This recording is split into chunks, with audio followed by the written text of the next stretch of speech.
What's up, guys? We're back here with the 51st episode of the Athletes Podcast featuring Demi Chalkias, a race car driver from Bowmanville, Ontario. And she took us through her garage.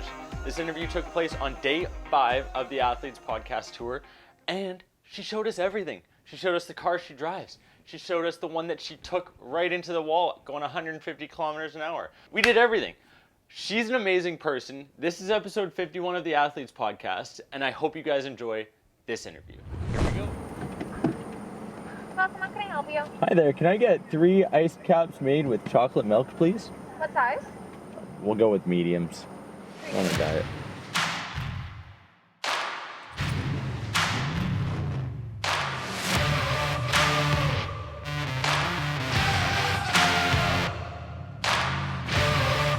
We're picking up some chocolate milk ice caps here in Bowmanville, Ontario. Yes. We figured we'd do a Starks and Marks on them, so thank you for cheers. joining the Athletes Podcast. Thank you for having me. We are a little late to arrive, so they're a little icy. I'm not gonna lie, they're not quite iced caps. It's okay, they're a little bit more liquidy, but it's good, right? They use cream and it's too heavy, at least if you're gonna like do something bad, like an ice cap, but have it be so good. So it's like a healthier version. I mean, healthier, I guess. We are on the Athletes Podcast. Or Starks and Marks, who knows? What's your rating out of 10, Demi? Okay, wait, one more sip. Oh, like the one bite rule. No, I've already had a sip. I'd probably give it it is a little watery. Yeah, we'll give it a 6.7. 6.7, strong rating. Yeah. I was gonna go 6.3, like just solid height, you know. That's a review of Starks and Marks. What are the responsibilities of a driver? Like, take me through what a day in Demi's life looks like. Yeah, every day is so different. I mean, you wear so many different hats. Being an athlete, like sometimes you're doing podcasts. Sometimes you're coaching or instructing or doing high performance driving events. But for race days, I mean, essentially, as a driver, your job is to perform. So you have your crew, you have your team, and you have your strategy for the team, for the race that you want to do. And so your job as a driver is to execute the strategy. That's what is supposed to be yours, but I tend to be like, okay, let me torque the wheels, and everyone's like, stop, Demi, you don't have to do that. And I'm like, okay, just make sure you do it properly. Like I struggle sometimes with like letting all of that go, but I've gotten better with obviously trusting the team and knowing that they're going to take good care of me. So yeah, but as a driver, you want to focus on doing the driving, but you also have to do the PR work. So there's sometimes autograph sessions that you have to do. There's sometimes interviews that you have to do. Talking with the fans, like I love getting little kids like into the car, sitting in it, revving the engine, like getting them excited. So yeah, I don't know. I feel like you've got a passion for it. You just love to be out on the racetrack, out and around on the cars. Yeah, absolutely. You wouldn't be putting this much work into something if you weren't passionate about it. Yeah, it's especially when you're first starting up and you don't have that much help. Like to be a racer, I mean, unless you come from like you're a trust fund baby, which wasn't my case, and you kind of like just get jumped right into like the professional level where cars are maintenance for you and brought to the track and you just hop in. There's a lot of work of building your resume, hustling 2-3 jobs to be able to buy the car, maintain a race season, buy your tires. Then you have to win your races, and like there's a lot that kind of goes into it at the beginning to establish yourself as a driver. So yeah, a lot of people get weeded out from the beginning. If you're not cool with putting in that legwork, then it's like starting a podcast, you know, you got to grind for a year before you get an interview with Demi. Hey, thank you. When did you start racing? What age did you know you said, hey, Mom, Dad, this is what I'm going to do? 16, yeah. Sweet 16th birthday, yeah. Actually, I was dying. I have it in the garage here, but I wasn't dying. I was actually dying for a car. No. Oh, Jesus. God. No. I was like, man, 2 dim moments early on. Started this podcast off real strong. No, I was dying for one of my dad's old BMWs that we had. Like I always had a love for anything with an engine. We grew up in the country, so dirt bikes, ATVs, like snowmobiles, anything. I was popping wheelies on my tractor, like full tilt, like wheelies with it. And like I wasn't telling my parents until like the front 2 tires were blowing out like every weekend because the landing was so hard. They're heavy machines. But I originally wanted to race dirt bikes. When I was in the back seat of the car while my parents were driving, I always kind of visualized myself like racing through the ditches, and like the cornfields were like the crowd kind of cheering for me and stuff. Like, it was weird, but that's like how my little brain worked. But I was actually originally a triathlete, and yeah, my goal with that was to make it to the Olympics. Like, I was like super heavy into triathlons, competed in the world's qualifiers, this and that. I have a bit of a obsessive personality when I want to be the best at something, and started overtraining, not eating properly, blew out the left side of my hip. So that kind of ended that part of my career, but that's what helped transition me into racing. So 16 was about when that transition happened. So what are you doing now then to, like, as far as from a fitness standpoint? If you're a triathlete growing up, you've got all of this, you know, background training knowledge, and now you're racing. Are you having to train? What's been modified in that? I'm so curious. Yeah. Well, definitely not as like grueling, like, oh, we're doing half a marathon today or a 100-kilometer bike ride. I'm super cool to be cutting that out of my training schedule. But so I work with a personal trainer. I have my coach that I work with, and we do a lot of like resistance and strength training. There's a lot of like muscling around that needs to happen while not just like necessarily in the car, but like, you know, tires, fuel, this and that. Like, you need to be strong, but also a lot of HIIT training. Your cardio's got to be up there. You got to be able to withstand like the duration of a race and like be able to maintain yourself through that. So HIIT training, resistance training, strength training. Is it something that you've been like trying to balance the fact that it's such a male dominated sport, and you just like, part of me, and I don't know because I have never experienced something like that, but going into a sport and you've got probably 98% male dominated minimum. I don't know the numbers. Yeah. Right? You would know better than I do, but it's how difficult is it to break into that industry and, you know, make a name for yourself as a female badass? Thanks.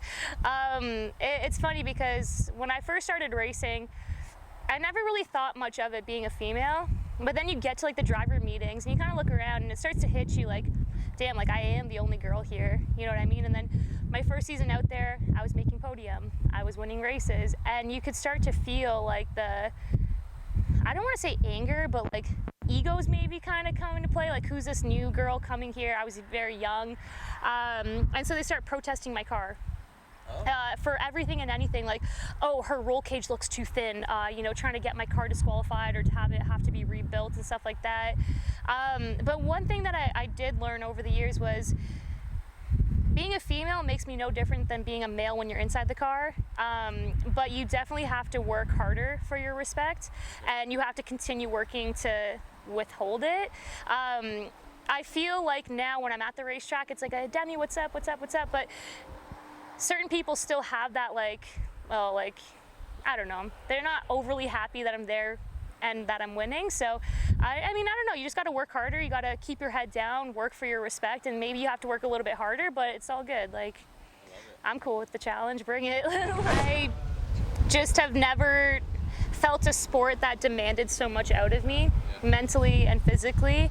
And like with my mindset, I always like being the best version of myself. And so like being on the track, I was actually in school at the time, studying pre-medical. I wanted to get into like sports medicine. I hated my life though, hated my program, nothing against it. It just wasn't for me, and I was go-karting and tracking at the time. And then when I discovered racing, I was like, holy shit, like I feel alive.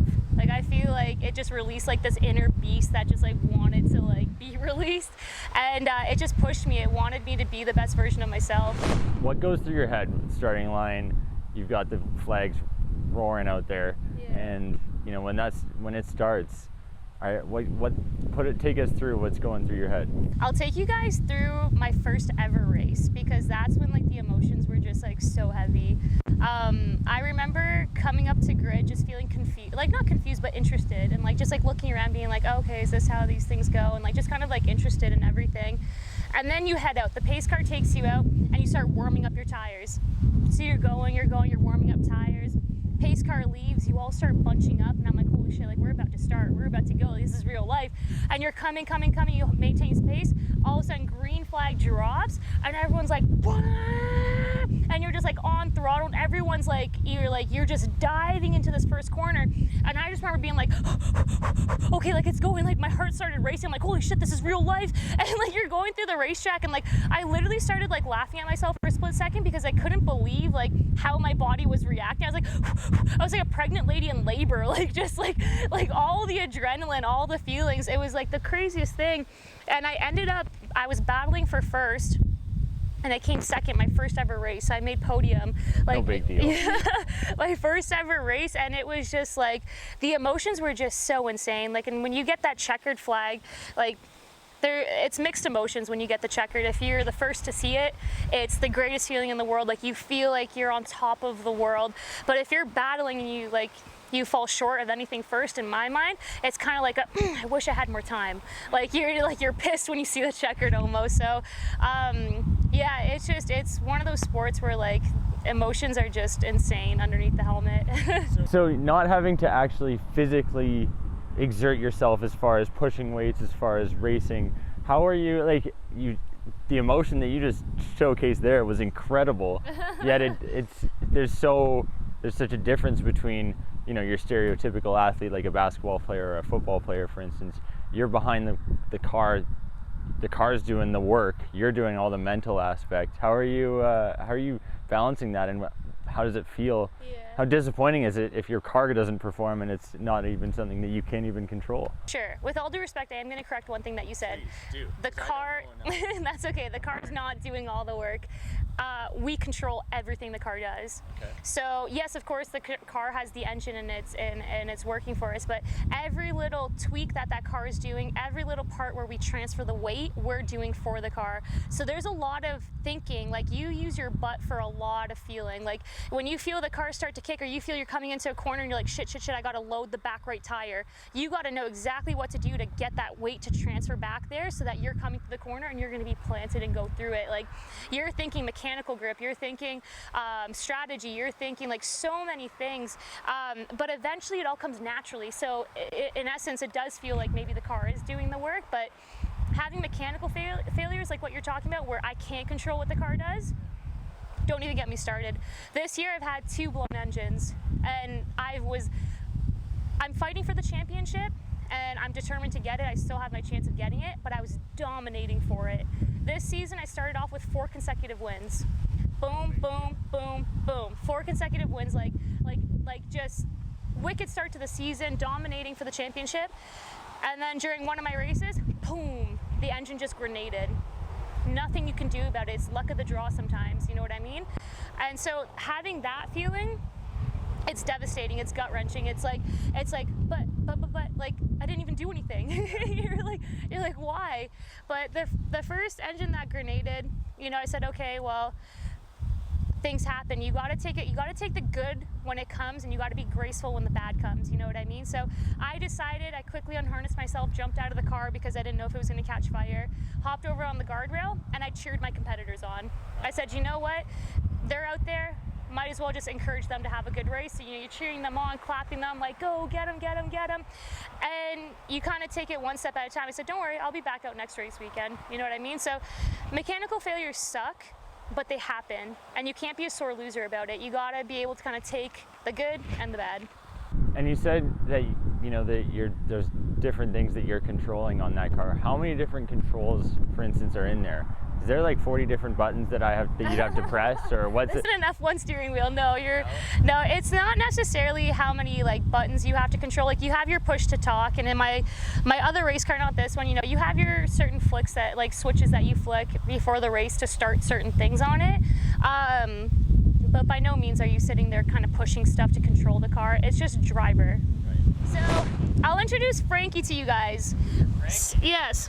So when I was in university, I was still working 2 jobs, but it wasn't enough time to like get enough shifts to be able to save enough money to buy a race car. So that's when I decided to drop out so that I could work more to buy a race car.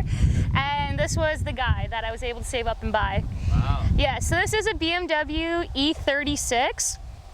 It's a 1997. So Nice, great year. yeah, why is that year you were born or something? Yeah, there you go.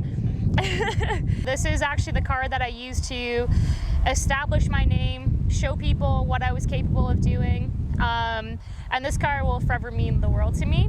But this car and I, we have some history. And it was fun. So the inside of the car, if you guys can see, the inside is yellow. Oh. Yes. So that wasn't originally like that, nor is this the original roof. So actually at this track that was over here, I was doing my first ever endurance race, and I had a little bit more guts than brains coming into one of the corners there, and I usually, yeah, right? We can do it, it's fine. The tires feel a little slick, I can save it, no worries. I usually do around like 160, 165, 170, in and around that range down that corner. And all of a sudden, the tires that I was running just kind of felt like hockey pucks, and I was just sliding down the corner. And in my head, I'm like, no, I can throttle steer the back end out. I won't hit the wall. I can get this. I can get the car to rotate. But meanwhile, the maneuvers that I was doing was just sending me faster into the wall. So I went head on into a wall, smashed. Yeah, that's just rubbing. That's rubbing is racing. The whole car flipped, and I was trapped inside, upside down, while the engine was on fire. And I tried to get out, but my window net, actually the damage was so severe that my window net had warped around, so I couldn't actually get the window net out. So I'm coming into the corner, I'm like, shit, that feels bad, that doesn't feel good. See if you can save it. But you only have milliseconds to react. You don't have much time in the event that something's going wrong. So it was just like, uh-oh, there's the wall. So you slam on the brakes to try and slow it as much as you can, but I'm like from here to here, there's not much that can be done. And you actually just put your hands like this. You let go of the steering wheel because you can snap your wrists from the impact. And so you're like this, and it was just like a boom, and then car flips and everything. And now I'm like, big accident, I'm okay. You know, you wiggle your toes and fingers, you're like, okay, whatever, I'm good. Try to get out, and then that's when I'm like struggling. I'm like, my biggest fear is not crashing or dying or whatever. I don't give a crap about that. Just don't burn me while I'm alive. That's probably one of the worst ways to go. Yeah, so you see thick white smoke, you see fire coming from the engine, and you're like, wow, I'm actually like stuck in here. Like, this is terrifying. So I unharnessed myself, like fell on my head. Rookie mistake, you're not supposed to do that because you can knock yourself out. You're supposed to put your hands down. By the time I had made it to this window, the fire rescue team was there, and they like pulled me out through the window. But keep in mind, all of this, regardless of the roll cage, was all kind of mangled. There was broken glass everywhere, hot fluid. And like the second my hand made it out this window and like into like all of this glass and like just like fluid, it was like the most relieving moment of my life. I'm like, okay, like I'm at least like halfway out. And so anyways, to get this car back up, like you said, the mental aspect of racing is like insane, because the way I focus, I shifted my focus. I'm like, accident happened, it's okay, like let's get back out on track, like my car. So you're thinking so much of my car. So we bought another E36, cut that roof off, welded it onto this one, got everything back up and running, and I was back out for the next race weekend in like 3 weeks. So then I'm going out there not really thinking much as like as an athlete or as a driver, like the effects of something like that. And so like we're going to go like start the race, and all of a sudden like I felt so calm inside, but my body was shaking. Like I couldn't even control it. My body was shaking, but I didn't feel nervous inside. I can't explain it. And then we're coming through, warming up the tires, and like at this point it's like really bad. My whole body is trembling. And then they dropped the green flag, and like my legs and arms were shaking so bad. I like misshifted the car and this and that. And I was like, holy crap, maybe subconsciously this actually did mentally mess me up. Yeah. Yeah, so you just kind of talk yourself through. You're like, I don't know if I can say this on camera, but I'm like, come on, Demi, don't be a little bitch. Like, you got this, let's go, this is what you do. You know what I mean? Like trying to hype yourself up. Yeah. And then halfway through the race, you catch back up, you start catching people, you're like, okay, this is why I do this. And like, you know? That's crazy, because getting back on the horse is something that, you know, there's a lot of people that'll get in a car accident and they'd never want to drive again. Yeah. And, you know, there's people that, like my mom went through it, and it's a terrible experience that you have to go through but she's okay, it's all good. Okay. But it's like, I just know of, you know, how long that process takes, and for you to be out there 3 weeks later after going 150 clicks into a wall, that's pretty ridiculous, and impressive for you to just get back out there and do it. Is that ever a question? Would you ever be hanging it up and stop doing it, or is there ever a time that you're gonna stop? No. Instantly, without even being able to think about it for long, my head just like automatically shakes no. I don't think so. This is, yeah, my life. BMW fan though, hey? Yes, yeah, I have a lot. You know what? I started off restoring and modifying them. That's kind of like what got me into the BMW brand. Now, I'm not opposed to other brands. I do like, you know, I drive a Subaru STI as a daily. Like the Audis as well, like the TCR cars that are out there too. So, but BMW has been a huge dominating brand in my life, yeah. But so that was an interesting point I wanted to bring up, is your daily driving. Like, how do you drive on the road as a normal driver and not want to absolutely whip around, because you know you could just freaking like, I feel like I would want to race all the time. Yeah, when I was younger, for sure. Like when I first started off, like driving and everything, it was like, oh, on ramp, off ramp, like, you know, you want to rip everything, you want to weave in and out of traffic. But the more you actually like see racing and have like experience in racing, you start to realize how quickly things can go wrong. And I'm actually one of like the safest drivers on the road now. How was Monday shooting with Bianca at Audi? Oh yeah, the Cadillac. I was Whoa. filming with Audi as well, but that's my personal partnership. I know, I'm the performance specialist with Cadillac. I tour across Canada with them for the auto shows and such. So they had me as their pro driver for a couple of their videos, and the one that we shot with Bianca was doing the Super Cruise, and she's actually like the dopest person ever. She might be coming to my race this weekend, actually. Yeah, she's just an absolute sweetheart, like such a beautiful individual inside and out. Yeah, she's so cool, and what she's accomplished is just huge, right? It's crazy. It's like Canadian tennis on the park. Yeah, for sure. Her and Milos around it. It's cool to see those athletes. Yeah, and even with her, like, you know, she was like, I just dreamt about being the best someday, but it's not just about the visualization aspect of wanting a dream. It's like the amount of work and effort that you put into it as well, right? So, yeah, I think every athlete can agree with that. Sure. Mental and physical is like, it's almost 50-50. Maybe we'll have to get Cadillac to sponsor the AP Tour round 2, you know, see what we can do. Hook it up, Cadillac, they're good guys. after Tim Hortons and Booster Juice, right? Those are the first two. Well, thank you for touring us around and showing us all this stuff. It's amazing.